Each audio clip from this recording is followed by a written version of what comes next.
Good for you guys. Couple of things. Did I give everybody the books they paid for so far? I guess I did.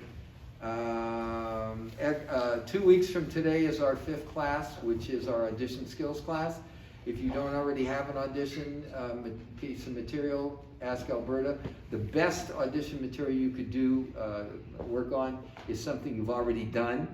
Maybe you're not sure how well you did, or if you did bad or good or whatever. This class will show you how that works, but bring it in. Anyway, that's 2 weeks from today.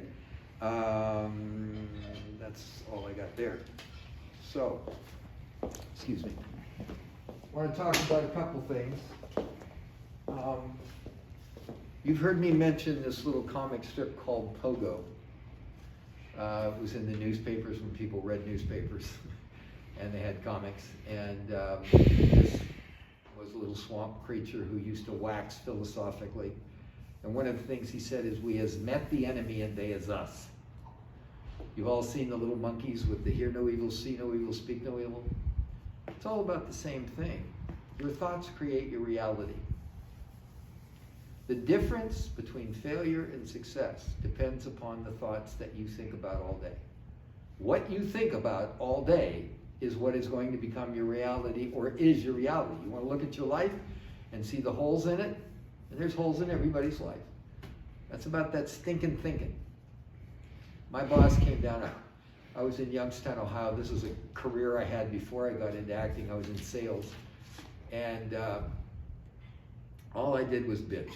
Every time he came down, bitch, bitch, bitch about this and bitch about that. He looked at me one day and he said, you know, he said, you really got to stop singing the Ballad of the Rectal Bioptic. And I said, what the hell does that mean? He said, you got your head up your ass.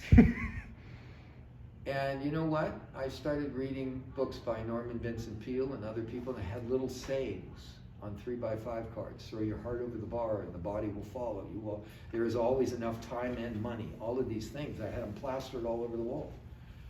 He came down to fire me. And he told me later, because his boss had told him to fire me, hadn't sold anything in 6 months. And he said, I was going to fire you until I saw that, and then I thought, I'm going to give this guy another month. That month I sold my first machine. The next month I actually made quota, and I ended up making Salesman of the Year. What's the difference? Same guy, same product, different mindset. It really makes a difference. There's a wonderful play called Inherit the Wind. Spencer Tracy played Clarence Darrow, the lawyer. It's the Scopes trial. By the way, it's relevant.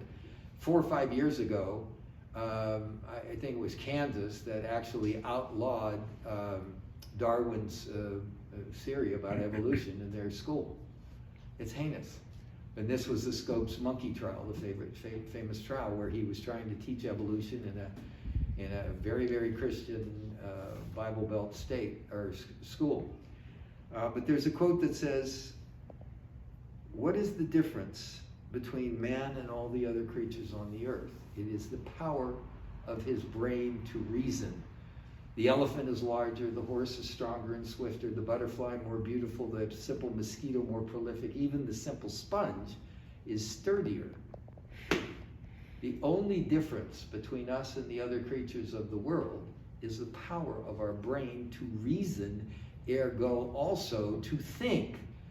And your thoughts create your reality. So what's your reality going to be?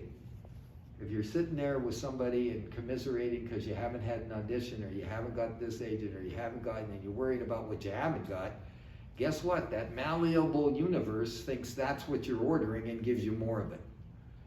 Believe in yourself. This is kind of a series of what we've been talking about. The evidence of things unseen, and hoped for. Okay, that's faith.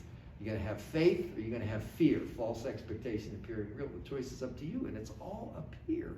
I know it's hard. I'm an actor first, remember, and a teacher second. So I've been where you've been. I understand it, but I am here to tell you, you change your mind, you change your life. Thanks for listening. Not yet. So, back to our text. Best book on acting ever written, The Unconscious Actor Working Out of Control and Full Command. And this is more or less on our series about that unconscious acting part. We have C3PR, character relationship it plays through our intellect, our imagination, and our instinct. We know we apply that, and we use our intellect to break down the script, right, to come up with interesting human physical behavior that tells the truth of that story, okay? But at some point, after we've done all the work, we let it go. And that's where I'm feeling I'm getting from you, that makes me feel comes in that moment to moment, where we allow everything to come in and everything we've done to let go. That's the hardest part for most actors. That's where you're going. That's why you're here. And every successful actor understands this in some way, shape, or form. And I want to read to you from page 272. This is starts with Harrison Ford, known in the industry as a dedicated craftsman. He would literally, he started struggling as an actor, obviously, so he became a carpenter. And he wouldn't even go home to change for an audition. He'd come in with his carpentry belt, the whole thing off of the job, come in, do an audition, and leave. That's a true story. Okay, and he was a pretty good carpenter. He compared acting to what he had learned as a young man making a living as a carpenter. He said, the way of thinking about things I learned from carpentry, I began to understand what served me in acting as well. He came at it from an organized, logical point of view, as well as to work from the ground up, one thing on top of another thing. Character, relationship, place, beats, blocking, learning the lines. All of that stuff is your buildup, right? And then came Ford's description of what happens for him when he leaves the building blocks behind, when he transcends the craft. I expect to grant my audience complete and total access. We talked last week about vulnerability, right? About the ugly parts. Everybody can be happy, right? And sexy, we like to do that. But angry, depressed, nasty, vicious, all of those things. He says you have to be willing to live in front of people. Live in front of people. To see the good, the bad, the ugly, the weak, the strong, the conflicted, the terrible. We all have it. Nobody gets out of life alive. Nobody gets out of life without that. You're not Christ, and I'm not sure he was. Just saying. Okay, it's about being human. It's not about you. It's, again, about the continuity between you and the rest of your race. We talk about paying $18 and sit in the dark with other strangers and laugh and cry to get another story about our own humanity, something that we can identify with, right? About sharing that humanity. It's among some of the most important moments of my life, being able to do that. The question of the willingness to do it. I mean, it's to give yourself to that moment. We can, but will we? One of the things we struggle with in the exercises in this class is the willingness to be vulnerable, to look stupid, to look foolish. After a while, that goes away, the longer you're in this class. But it is also the same on a movie set, or whether you're on a stage, or wherever you're performing. You have to be willing to let people see the raw you. One night I happened to turn on the Charlie Rose show in time to hear Nicolas Cage respond to Rose's question, what do you bring to a film?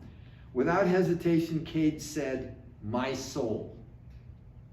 Cage went on, I want to be in control while being out of control.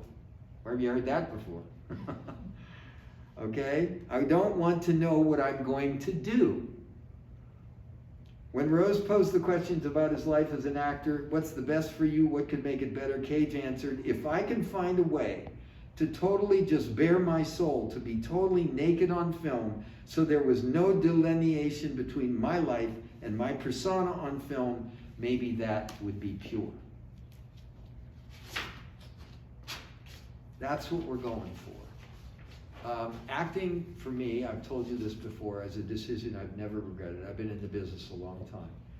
And I've had my ups and my downs, but I've never regretted it. I say it saved my life.